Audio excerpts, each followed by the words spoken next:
성경에는 많은 사람들이 등장을 합니다.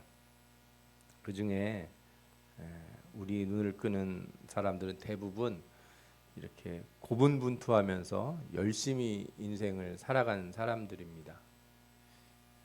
그들은 출생부터 참 드라마틱하고 또 어렵고 거친 삶을 살았지만 그 어려움에 굴복하지 않고 결국에 하나님의 은혜와 축복의 자리에서 인생을 마감하기도 합니다. 그런 대표적인 인물이 누구냐 그러면 성경에 나온 사람들 중에 뭐 야곱이나 모세나 다윗 같은 사람들 들 수 있습니다. 이런 인물들의 말씀을 이렇게 이야기를 들으면은 축복과 승리를 향하여 한 걸음 한 걸음씩 나아가게 만드는 어떤 힘과 이런 격려, 위로를 느낄 수 있습니다. 그런데 물론 뭐 성경에 나오는 이런 인물들이 항상 해피엔딩으로만 끝나는 건 아니에요. 우리 눈에 보기에는, 사람 눈에 보기에는 축복으로 끝나는 사람도 있지만 어떤 사람들 사람 눈에 보기에는 희생하고 죽음의 자리로 나가는 사람들도 있죠.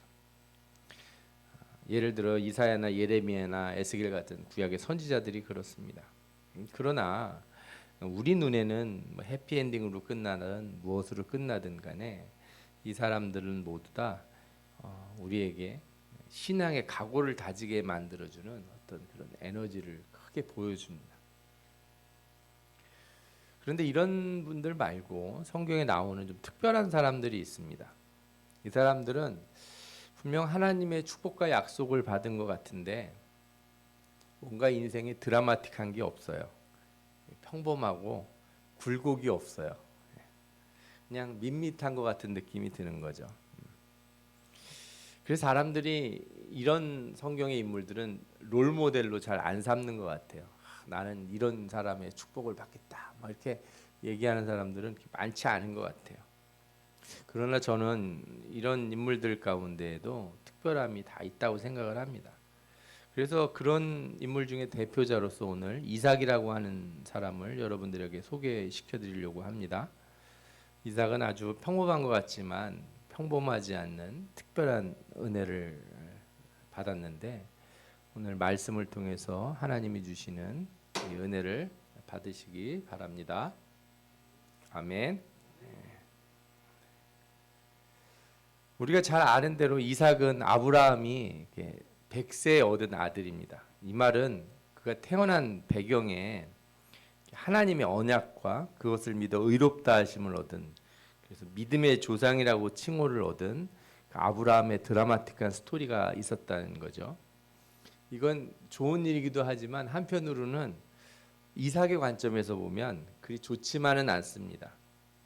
내가 누구냐를 설명할 때 꼭 누구의 아들로만 표현이 되냐면 믿음의 조상 아브라함의 아들, 아브라함의 믿음으로 100세에 얻은 아들. 사람들은 이삭이라고 하는 그 사람보다는 항상 누구를 먼저 떠올려요? 아브라함의 믿음을 떠올리는 거죠. 실제로 창세기를 보면 아브라함 내러티브는 12장에서 25장까지 등장을 합니다. 그리고 야곱의 내러티브 같은 경우도 27장에서 35장까지, 그리고 다시 48장과 49장에 나오고요. 야곱의 아들 요셉은 37장부터 50장까지 이어집니다. 대부분 이 인물들은 10장이 넘는 이야기들이 나와요, 성경에. 그런데 이삭의 이야기는 딱 3장밖에 안 나옵니다. 그 중에서도 그 3장 가운데서도 이삭 얘기만, 그러니까 아브라함하고 연결된 것도 빼고 야곱하고 연결된 것도 빼고 그냥 오로지 이삭 얘기만 나오는 거는 딱 한 장 나와요. 26장이에요. 아브라함은 첫 시작부터 하나님이 주시는 축복의 약속을 받았고 하나님은 그 약속을 여러 차례 확인해 줍니다. 우리가 지난 주일날 말씀을 들었던 거 기억하시면 아브라함이 떠날 때부터 롯이 또 떠날 때 또 하나님이 시시때때로 나타나셔서 자꾸만 언약을 확인시켜 줍니다. 이삭의 아들 야곱도 그래요. 집을 떠날 때 또 하나님 약속을 받고 돌아와서 야복강에서 천사와 씨름하면서도 다시 확인을 받고 그 후에 또 베델로 올라가서 거기서 단을 쌓을 때 또 약속을 받고 이렇습니다. 그런데 이삭 이야기에서는 하나님의 언약은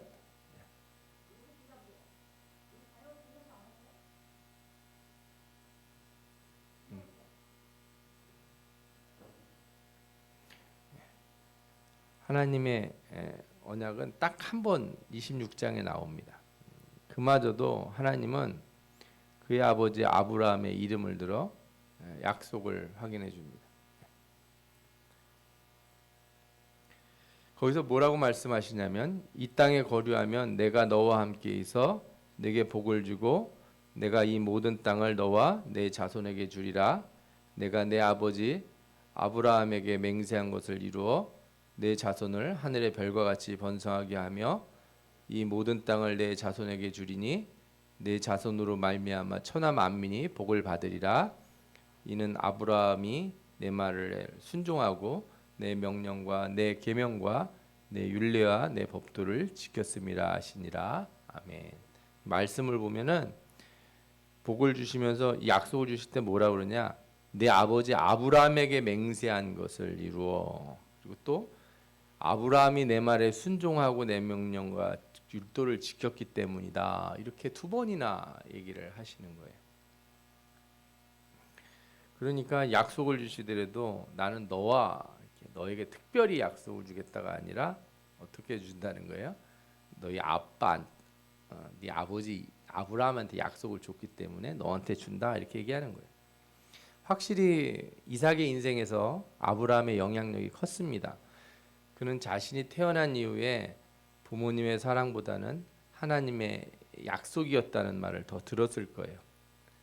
그는 어릴 적 형이라고 부르던 이스마엘이 하나님의 약속에 있지 않다는 이유로 집에서 쫓겨나는 걸 보게 돼요. 또 하나님의 명령이란 이유로 아버지가 자신을 3일 길을 데리고 가더니 3일을 걸어서 데려간 다음에 산에서 죽이려고 하는 거예요. 이거 참 이상한 일이에요. 자기가 죽는 일인데 아무도 자기한테 얘기를 안 해주는 거예요. 이삭이 죽는 일이잖아요. 아브라함이 죽는 일이 아니고 이삭이 죽는 일인데 하나님도 이삭한테 얘기를 안 해주고 아빠도 얘기를 안 해주고 아무도 얘기를 안 해줘요. 사실 만약에 이삭이 거부했으면 아브라함이 100세에 순종하는 일은 그 100세에 얻은 아들 이삭을 드리는 일은 순종할 수가 없어요. 그럼에도 불구하고 이삭이 그 일에서 순종했다는 건 특별한 일이에요. 그러나 어쨌든 그런 일들이 이삭에게 큰 충격을 주지 않았을까 이런 생각이 들어요. 그래서 이제 일부 신학자들이 창세기 24장에서 아브라함이 고향으로 자신이 늙은 종을 보내 이삭의 아내 리브가를 데려오는 사건 말미에 나오는 구절을 이렇게 주목해서 봅니다. 여기 보면은 이제 리브가가 고향에서부터 이제 이삭과 결혼하기 위해서 오잖아요. 그런데 리브가가 눈을 들어 이삭을 바라보고 낙타에서 내려 종에게 말하되 들에서 배회하다가 우리에게로 마주오는 자가 누구냐 이렇게 물어요. 들에서 배회했다는 거예요. 이게 이렇게 바깥에서 이렇게 그렇죠? 멍하니 있다가 이렇게 왔다는 거죠. 그래서 어떤 학자들은 아마도 이삭이 어머니 사라가 죽은 뒤에 정서적으로 꽤 불안해하지 않았을까 이렇게 생각을 하는 거예요. 그렇죠? 어렸을 때 아버지가 자기를 죽이려기도 하고 그렇죠? 그랬기 때문에. 게다가 아브라함은 사라가 죽은 뒤에 그두라라고 하는 여자를 아내로 맞아서 자식을 낳습니다. 분명 하나님이 이삭이 약속의 씨앗이라고 얘기를 해줬지 않습니까? 그를 통해서 큰 민족을 이루겠다고 약속을 해줬는데 그래서 이스마엘도 이렇게 내보냈잖아요. 그런데도 불구하고 그두라라고 하는 여자를 통해서 자녀들을 여럿 낳고 그들을 다 재산을 주고 동방으로 떠나 살게 했다는 말씀이 25장 1절에서 6절 사이에 나와요. 그래서 이것을 이삭이 보면서 참 특이하게 생각했을 거예요. 분명히 하나님의 약속으로 아브라함에게 임하시고 그리고 자기가 태어났는데도 불구하고 아버지가 또 아내를 두고서 자녀를 낳았다는 걸 보면서 좀 마음이 좀 이상하지 않을까 이렇게 생각이 들어요.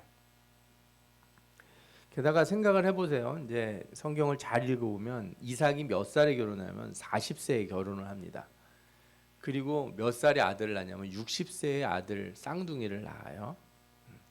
그러니까 이제 이삭이 60세가 되는 해에 아들 둘 낳은 건데 그때 아브라함 나이가 몇일 것 같으세요? 100세 이삭을 얻었으니까 160세잖아요. 그죠? 아브라함이 160세에 손주 둘을 본 거예요. 근데 아브라함이 175세에 죽어요. 그러니까 아브라함이 죽기 전에 자기 아들이 쌍둥이 낳은 거를 봐요. 그러니까 아들도 쌍둥이를 낳았는데 그 과정에 아빠도 엄마 죽었다고 아내를 어디서 얻어서 애를 또 낳았다고 생각해 보세요. 이삭이 이걸 보면서 어떤 생각을 했을 것 같으세요? 저는 아무리 문화가 다르고 시대가 달라도 분명히 좀 이상하게 여기긴 했을 것이다. 게다가 하갈과 이스마엘이 떠나는 것처럼 그두라와 다른 그 형제들도 다 떠나게 돼요. 결국엔 자기 혼자 남는 거죠. 이런 일들을 보면 이삭이 아브라함에게서 아주 좋은 영향만 받았다 이렇게 말하기는 어려워요. 물론 이걸 너무 심각하게 생각할 필요는 없습니다. 제가 드리는 말씀이 다 합리적인 추론이긴 하지만 성경에 명시적으로 이삭이 아버지를 별로 좋아하지 않았다 이런 말씀이 없으니까 그렇게까지 생각하실 필요는 없어요. 그러나 확실히 이삭이 어떻게 언약을 받고 또 그 하나님의 언약을 이렇게 붙들고 믿음의 삶을 살았는지를 살펴보는 것은 되게 중요한 거예요. 왜냐하면 배경을 보면 이삭에게 그 좋은 환경이 아니었다는 거예요. 신앙의 좋은 환경이 아니었다. 이삭의 가장 인생의 특징적인 모습을 보여주는 장면이 나오는데 그게 첫 번째 자녀를 얻는 과정에서 나와요. 앞서 말씀드린 대로 이삭은 40세에 결혼했는데 60세가 되도록 자녀가 없어요. 60살에 아들을 얻는다는 거 어렵죠. 예, 저는 지금 50세 됐는데 54시죠. 예. 지금 애를 낳는다 그러면 다들 깜짝 놀라실 거예요. 여러분들 제가 우리 시온이 예성이가 동생이 생겼다 그러면 어우 깜짝 놀랄 거예요. 당시에 고대 족장들이 대부분 한 150세 정도 살았다고 나옵니다. 지금보다 상당히 나이가 많은 거죠. 그렇다 치더라도 60세는 적은 나이는 아니에요. 아브라함은 75세에 고향을 떠났는데 그때 자식이 없었고 그 뒤로 자식을 얻을 수 있다고 생각을 안 했어요. 아브라함 자신이. 그래서 조카 롯이 후계자가 될 거다. 혹은 종이었던 엘리에셀이 후계자일 것이다. 이런 생각을 했다는 거예요. 게다가 창세기를 읽어보시면 특이하게도 아브라함은 자녀가 없는데 한 번도 기도를 안 해요. 하나님 앞에. 자녀를 달라는 기도를 했다는 말이 성경에 한 절도 안 나온다는 거예요. 하나님은 자녀에 대한 약속을 여러 번 아브라함에게 주었지만 아브라함은 결국 86세 그러니까 하란에서 떠난 뒤 11년째 되던 해 하갈을 통해서 이스마엘을 얻습니다. 가만히 생각해 보면 몇 년 기다린 거냐면 10년 기다린 거예요. 그죠? 우리가 아이를 임신해서 낳는데 한 1년 걸린다고 치면 86세에 아들을 얻었으니까 임신을 85세 했을 거 아니에요. 75세에 떠났으니까 85세까지. 아브라함이 몇 년 기다렸어요? 10년 기다렸어요. 근데 이삭은 기도를 하고 몇 년을 기다려요? 20년을 기다려요. 뭐 낳기 전에 한 번 기도를 했다고 생각하지는 않으실 거예요. 그죠? 예. 40세에 결혼을 했으니 하나님 앞에 한 해 아이가 없으면 기도를 했겠죠. 그런데 아버지보다 산술적으로 따지면 2배를 더 기도해서 아들을 기다립니다. 게다가 아버지가 조급해한 마음으로 아내를 드리거나 그죠? 자기 아내 말고 다른 여자를 드리거나 하는 걸 봤는데 절대 그걸 안 한다는 거예요. 저는 여기서 이삭이라고 하는 사람이 가진 한 가지 큰 특질을 봅니다. 그는 어떻게 빠른 방법을 찾기보다 하나님 앞에 기도하면서 길을 찾았다는 거예요. 아브라함의 모습을 보지 않고 다른 것을 배웠다는 거죠. 저는 이게 되게 놀라운 것 같아요. 어떤 사람들은 자신의 부모에게 좋은 점과 나쁜 점이 있으면 좋은 점만 배웠으면 좋겠는데 사람들이 꼭 나쁜 걸 그렇게 잘 따라 배우더라고요. 부모한테. 아빠도 그러지 않냐고. 엄마도 그러지 않냐고. 이런 얘기들을 하는 경우를 많이 봐요. 게다가 이 이삭이 아버지에게서 배운 거, 배웠다고 말해야 되는지 어쩐지 모르겠는데 오래 기다리는 인내를 배웠다는 건 놀라운 거예요. 그냥 아버지가 그렇게 오래 기다리지 않았거든요. 물론 우리 입장에서 보면 10년 기다리는 사람은 엄청 오래 기다린 사람이에요. 그죠? 여러분들이 10년을 기도하고 한 가지를 기도하다가 결국에 참고서 뭘 했다 이렇게 생각할 때 어떤 사람이 그거를 짧다고 얘기하지는 않을 거예요. 그런데 이삭은 자그마치 20년을 기다렸다는 거예요. 여러분, 저는 이렇게 이삭의 인생이 평탄하다고 생각하지 않아요. 평탄하게 보이는 이유가 뭐예요? 오래 기다리고 아무 짓을 안 해서 그래요. 중간에 뭔 일을 저지르고 자기 마음대로 했으면 성경에 내용이 잔뜩 들어가 있겠죠. 근데 이삭은 그저 기도하고 끝까지 기다리는 거예요. 자기가 급해서 막 뭘 해결하려고 애쓰지 않고 약속을 믿고 오래 참고 기다리는 법을 배우고 있었다는 거예요.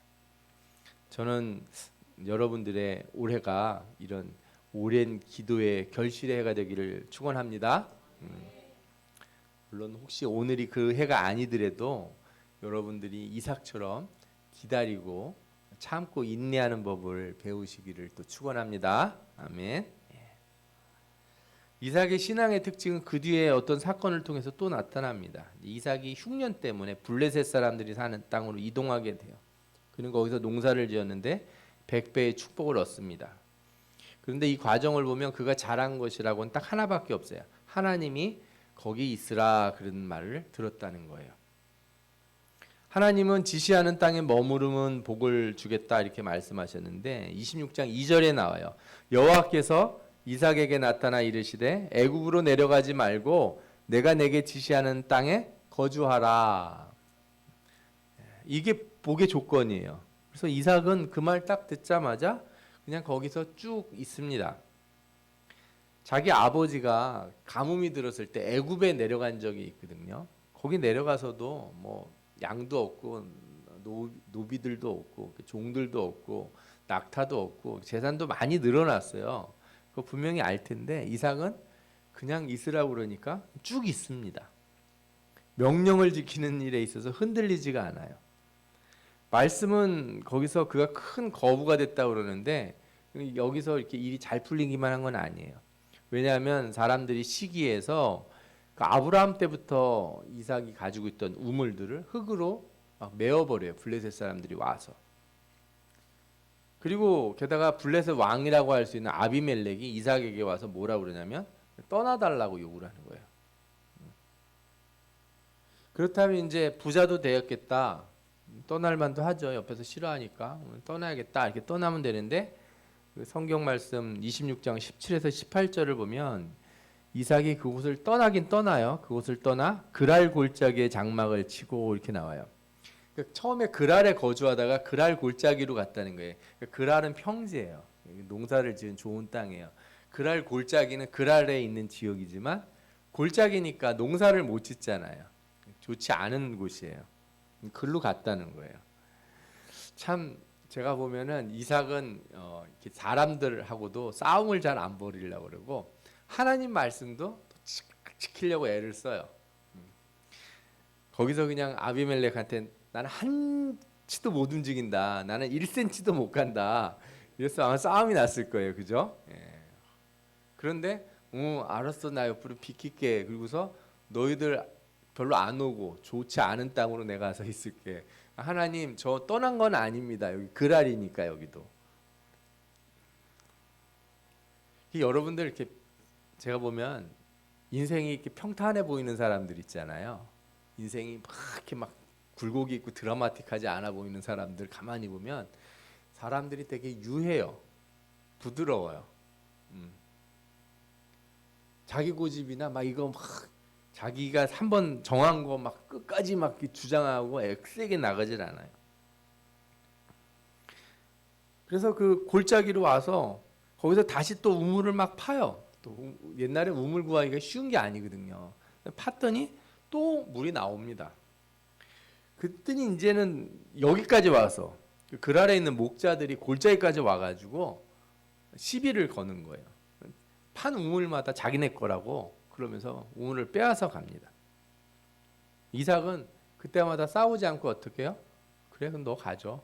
그리고 딴 데 가서 또 파요. 또 우물이 나와요. 또 와서 시비를 거요. 그 줘요. 그리고 옆에 가서 또 파요. 또 나옵니다. 이 정도 되니까 양심 있는 사람들인지 블레셋 사람들도 뺏질 않아요. 그래서 그때 이삭이 이렇게 얘기합니다. 이삭이 거기서 옮겨 다른 우물을 봤더니 그들이 다투지 아니하므로 그 이름을 르호봇이라 이르되 이제는 여호와께서 우리를 위하여 넓게 하셨으니 이 땅에서 우리가 번성하리로다 하였더라. 아멘. 이게 말이 쉽죠. 요즘은 진짜 억울한 거는 일도 못 참습니다. 요즘 아이들 표현대로 억울한 거 하나도 못 참는다는 소리예요. 이게. 공정과 정의 엄청 따집니다. 작은 것 하나 양보하는 거 절대 손해나도 못 견딥니다. 예를 들어서 그죠? 저희 집에 냉장고가 10대가 있어도 어디서 내가 이렇게 누가 냉장고를 하나 이렇게 뽑기로 뽑았다. 근데 다른 사람한테 좀 양보하면 어떻겠냐 그러면은 양보를 잘 안 하죠. 왜? 내가 10개 있어서 내가 갖다 버리더라도 내 거다 이건. 그죠? 사람들이 뭐 하나 이렇게 가지고 있는 거 이거 남한테 잘 안 주려고 하고 그래요. 그런데 이삭을 보면 참 놀랍지 않습니까? 이삭은 억울함에 복수해서 이긴 사람이 아닙니다. 우물 하나 뺏겼을 때 하나님 이 억울한 세상을 어떻게 견딥니까? 내가 이걸 어떻게 해서 얻은 건데 하나님 저 나쁜 놈들 저 악한 인간들 그죠? 다 불을 내려서 그냥 확 태워서 그냥 없어지게 하시면 좋겠습니다. 하나님 정의는 어디 가신 겁니까? 막 이렇게 외친 적이 한 번도 없다는 거예요. 딴 데 가서 파고 그리고서 하나님 앞에 뭐라 그래요? 하나님께서 우리를 넓게 하셨다. 넓게 하셨다는 거예요. 내가 아무데나 가도 다 하나님이 축복을 해주신다. 이렇게 기도를 한다는 거예요. 참 멋진 사람인 것 같아요. 하나님이 그 땅에 있으면 복을 주겠다고 약속하신 것을 붙들고 끝까지 인내하면서 버팁니다. 상대방을 주먹으로 쳐서 때려서 싸워서 이기는 게 아니라 인내하고 참고 견디니까 상대방이 지쳐서 떨어져 나가요. 그렇게 승리하는 겁니다. 여러분들은 이런 이삭을 어떻게 생각하십니까? 여러분들 이런 사람이 신앙인이면 그렇게 지혜가 없냐고 사람이 그렇게 무능력하냐고 그렇게 말하지 않으시겠습니까? 하나님 앞에 기도를 좀 하라고 기도를 안 하니까 그런 일이 생기는 거 아니냐고 우리 그렇게 말하기가 너무 쉬워요. 그러나 인내하는 이 이삭의 삶이 오히려 그의 평탄한 삶을 만든다는 거예요. 피하고 싸움을 피하고 그죠? 자리를 옮기는 사람이 그 인생에 큰 축복을 받는 또 놀라운 모습을 갖는다는 거예요. 조급해가지고 자기 생각대로 이것저것 막 해보는 게 아니라 기도를 한번 하면 20년 동안 참고 기다리고 말씀 한번 들으면 누가 뭐라 그래도 자리 안 벗어나고 이런 믿음 여러분들 가지실 수 있겠습니까? 2023년 우리에게 이런 인내의 믿음, 오래 참고 견림으로 승리하는 믿음이 있으시기를 축원합니다. 이제 이런 이삭의 모습을 생각하면서 우리 이제 말씀의 끝자락에 한번 도달해봤습니다. 본문에는 뭐가 나오냐면 자신을 떠나라고 하고 괴롭혔던 블레셋의 아비멜렉이 찾아옵니다.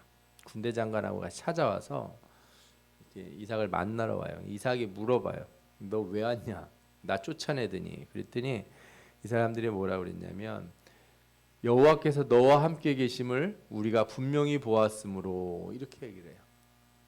너하고 하나님이 계시는 걸 우리가 봤다. 그러니까 우리랑 약속을 좀 해다오. 어떤 약속이요? 우리를 안 건드리겠다고. 이삭은 누굴 건드리는 사람이 아니에요. 뭐 복수하는 사람도 아니고 괴롭히는 사람도 아닌데 아비멜렉이 와서 뭐라 그래요? 우리하고 약속을 좀 해줘. 우리 안 때리겠다고 말 좀 해주라. 이렇게 부탁을 했다는 거예요. 참 놀라운 일이에요. 상황이 바뀌었어요. 이삭이 한 일이라고는 그저 아무것도 안 하고 버티고 참은 거예요. 누가 나를 옆으로 막 밀면 그냥 밀려줘요. 나를 좀 옆으로 이렇게 가라고 이렇게 손으로 막 밀면 버티고 왜 건드려? 승질을 내고 싸우는 게 아니라 그냥 남이 날 밀면 그래 내가 옆으로 좀 갈게. 그러고 가는 거예요.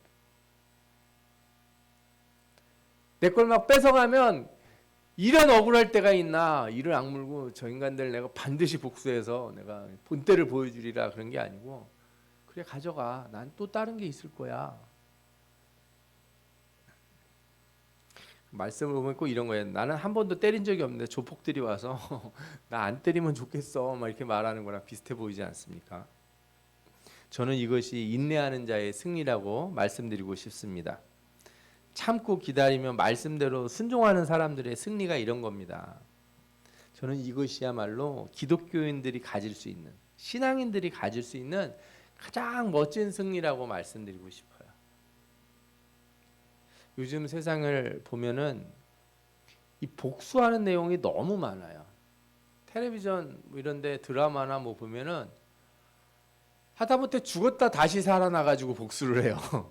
과거로 돌아가서 복수를 하고 뭐 그 옛날부터 그랬어요. 얼굴에 이렇게 점 찍고 나타나서 복수하고 뭐 수많은 복수가 넘쳐났어요.